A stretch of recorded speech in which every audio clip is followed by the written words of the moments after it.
Assalamualaikum warahmatullahi wabarakatuh. Perkenalkan, kami dari kelompok 1 ingin mempresentasikan hasil diskusi kami. Sebelumnya perkenalkan, nama saya Yatin Yunusa Putra dengan akhiran NIM 001 sebagai moderator, dan teman-teman saya.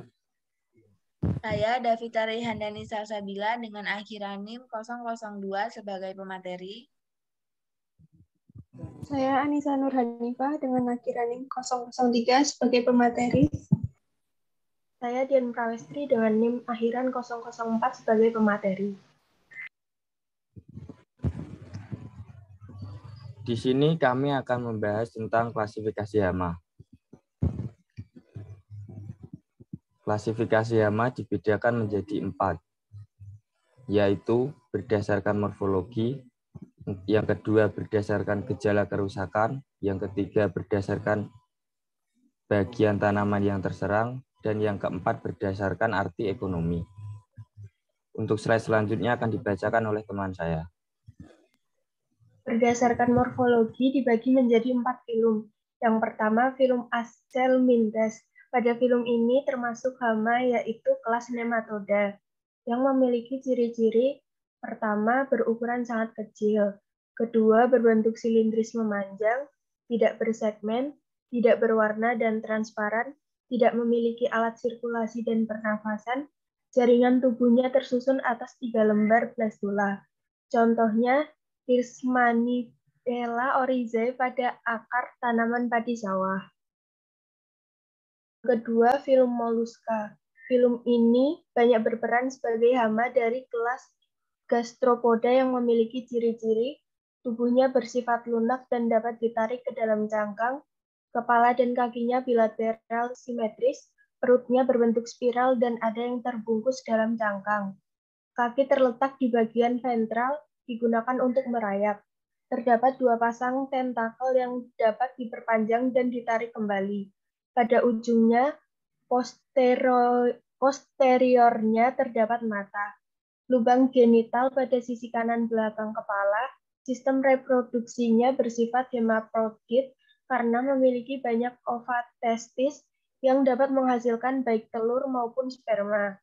Anus dan lubang pernafasan terletak di bagian tubuh yang berbatasan dengan tepi cangkang.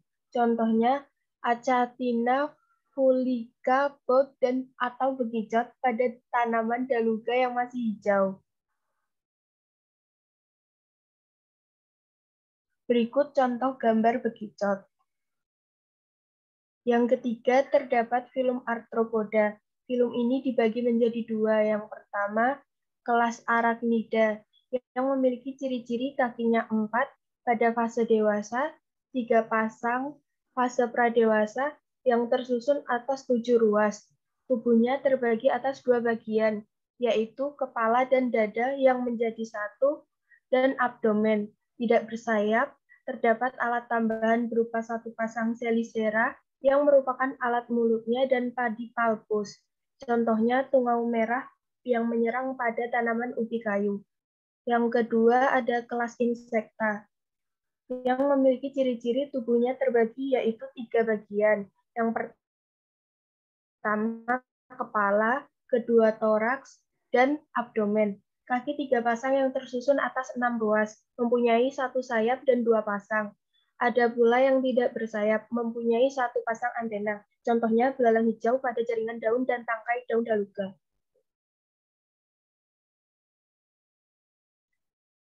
Yang keempat, film Chordata, anggota yang berperan dalam kelas mamalia yang memiliki ciri-ciri seluruh tubuhnya dilindungi dan ditutupi oleh rambut-rambut halus.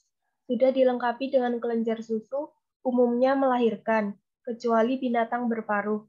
Anak-anaknya yang masih kecil disusui oleh induknya, sehingga disebut oleh hewan menyusui. Temperatur tubuhnya tidak dipengaruhi oleh makanan dan lingkungannya.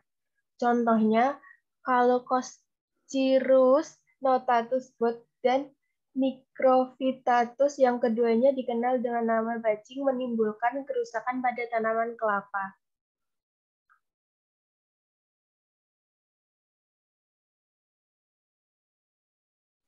Berdasarkan gejala kerusakan, bentuk gejala serangan serangga hama Di antaranya ditentukan oleh jenis hama dan tipe alat mulut dari serangga hama tersebut. Berikut ini adalah contoh gejala serangan serangga hama menurut ordo serangga. A. Ordo Lepidoptera atau kupu-kupu dan ngengat. Dari ordo ini, yang banyak merusak tanaman adalah larvanya atau ulat. Tipe alat mulut larva, menggigit, mengunyah. Akibat serangannya ialah bagian organ tanaman hilang atau rusak. Pertumbuhan tidak normal, bahkan dapat menimbulkan kematian tanaman atau bagian tanaman. B. Ordo Hemiptera atau kepik. Tipe alat mulut ordo Hemiptera adalah menusuk, mengisap. Bagian tanaman yang diserang akan mengalami kehilangan cairan sel. Bekas tusukan bisa menimbulkan nekrosa atau kematian jaringan tanaman. C. Ordo Orthoptera atau belalang. Tipe alat mulut ordo Orthoptera adalah menggigit, mengunyah. Akibat serangan hama ordo ini ialah bagian organ tanaman, terutama daun, mengalami kerusakan, bolong-bolong, sehingga kemampuan fotosintesis berkurang. D. Ordo Thysanoptera atau thrips. Thysanoptera adalah memarut, mengisap, atau menusuk, mengisap. Serangan sering diikuti dengan masuknya udara ke dalam sel-sel yang telah diisap cairannya sehingga tampak berwarna putih seperti perak. E. Ordo Homoptera atau apit. Ordo Homoptera atau apit tipe alat mulut hama ordo Homoptera adalah menusuk, mengisap. Akibat serangan hama ini, tanaman mengalami kehilangan cairan sel sehingga warna daun menguning. Pada serangan berat, tanaman tampak seperti terbakar. F. Ordo Diptera atau lalat. Stadium hama yang banyak merugikan tanaman adalah larvanya. Larva ordo Diptera sering disebut belatung atau tempaya. Tipe alat mulut tempaya adalah menggigit, mengunyah. Umumnya, tempaya menyerang tanaman dengan cara menggeret dan masuk ke bagian dalam tanaman, kemudian memakan bagian dalam tanaman tersebut. Akibat serangannya bisa menimbulkan perubahan bentuk, pembusukan, atau pertumbuhan tanaman terhambat atau kerdil. Dan yang terakhir, ordo Coleoptera atau kumbang. Tipe alat mulut ordo Coleoptera adalah menggigit, mengunyah. Akibat serangan hama ordo ini ialah bagian organ tanaman hilang atau mengalami kerusakan.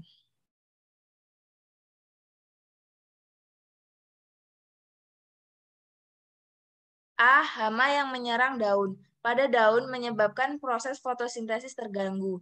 1. Ordo Lepidoptera. Contohnya ulat Clusia chalcites pada kedelai.